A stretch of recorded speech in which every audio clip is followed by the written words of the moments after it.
Good morning, my friends. Well, I got up this morning and I decided I was going to go to the park and take a walk. It's freezing cold out here, but I'm the only car in the parking lot. Actually, when I just pulled up to this place, there was a security guy opening the gate, so I was the first guy in. It's kind of interesting timing.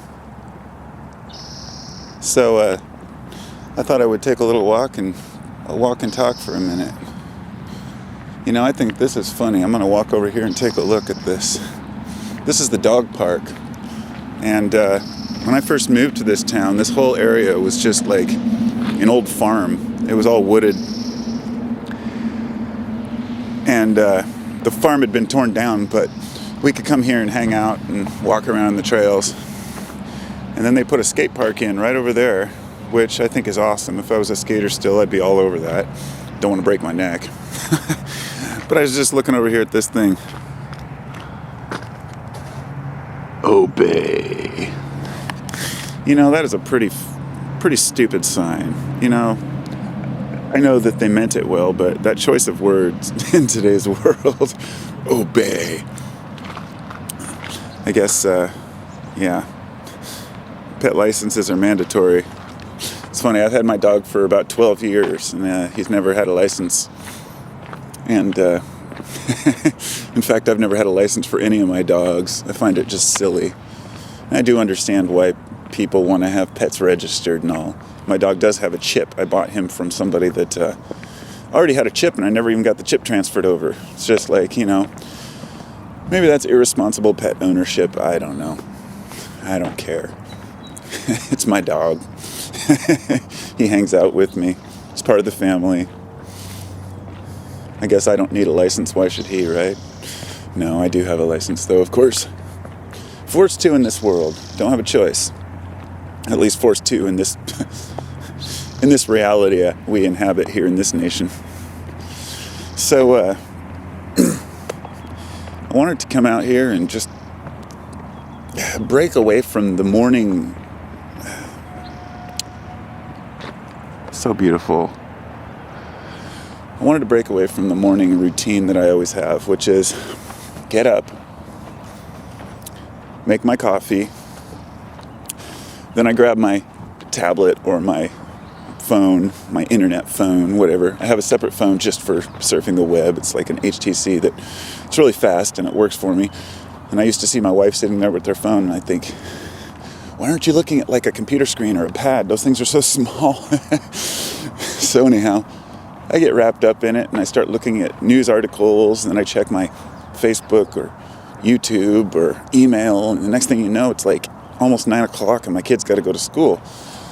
And I fell asleep early last night, about 7:30 or something. Just was tired. And since I got up around 5 o'clock this morning, I figured, what's a better thing to do with your day than get up and go on a walk? And part of the inspiration for that was, well, I've been meaning to do this for a long time, and sometimes I do. When the summer comes, I can get out earlier because the sun comes up early. It's about 6:15 right now, a.m. And I was reading this article. I can't remember. I don't know who wrote it. I guess it's irrelevant. And the title of the article was What I Learned Ignoring Donald Trump Articles or News for 1 week.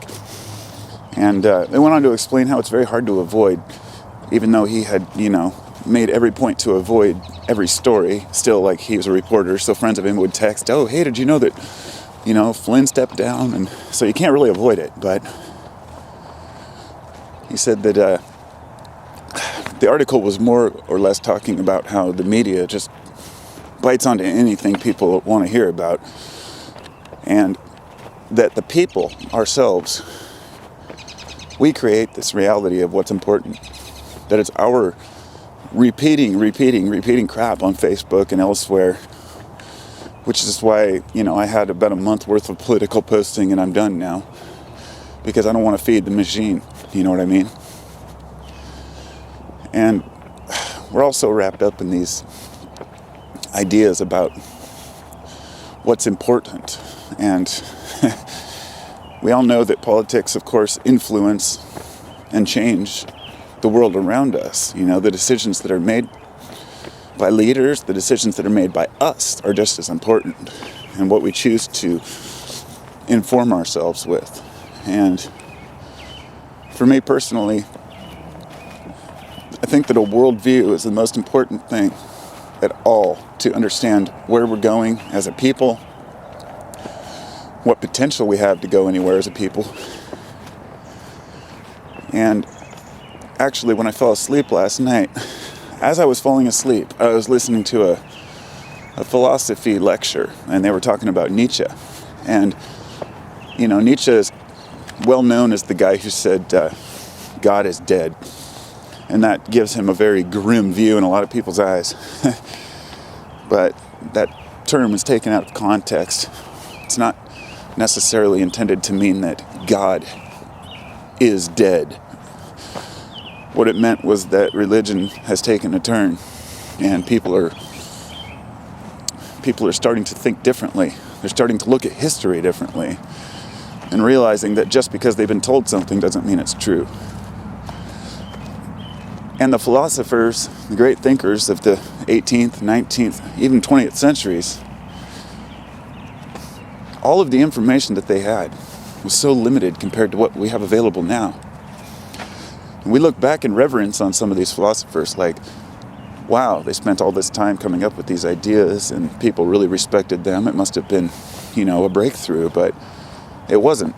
Most of these people who claim to understand new things were merely just bringing up old things again. And now that we have more history behind us that we can look back on, we can know that for sure, that Nietzsche wasn't the first one to have some of these ideas, you know, nor were any of the other philosophers.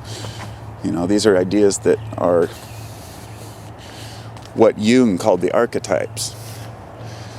And it's funny because Jung is credited for, if you will, discovering archetypes, which are repeating stories and patterns within our lives.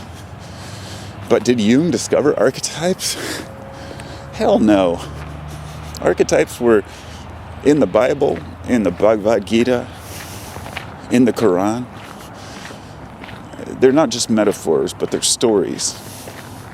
Allegories and archetypes are very similar in that way. But I guess my point is that understanding history gives us a better view of not just what's happened, but why people think the way they do, and whether or not this is something that can be changed or should be changed. In other words, looking at the right and the left, as far as political, a person could say, why can't we all just get along, come together? That's just preposterous.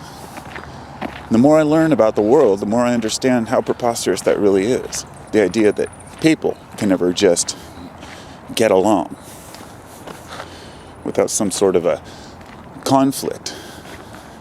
Because a conflict ultimately has an outcome. And the reason why conflict occurs is because people want change from two different sides. And if we weren't fighting about political views, we'd be fighting about something else. It's all integral. It's all part of it. It's all part of the whole system we live in.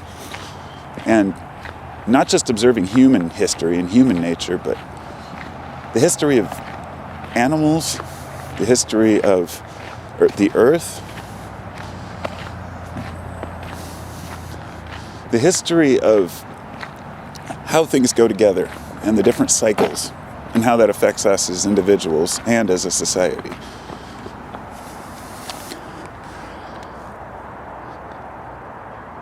God damn, it's cold out here. It's worth it though. Looks like somebody was doing cookies in their quad, huh?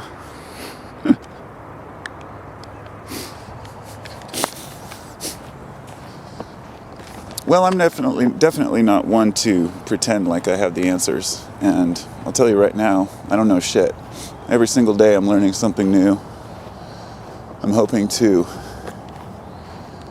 gain as much insight as possible from the things that I encounter in my life.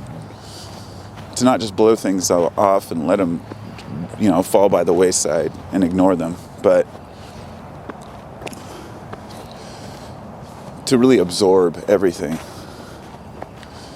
Something as simple as the meandering of a river or the way a tree grows seems silly to compare to human nature, but it's really not. I understand why the people, our ancestors, some of the deep thinkers of history must have faced some very hard times. At least in today's world, we have a lot of information at our disposal. In the past, even the very wise were only privy to the information that they had available. And they were very limited on history. And today we can take all of that history, wrap it up, and I don't know, learn more about it, I guess. Ultimately, a person may ask, what's the point? What's the point in learning about anything in history? How is it really going to help us as individuals? And that's completely subjective, I don't have the answers to that.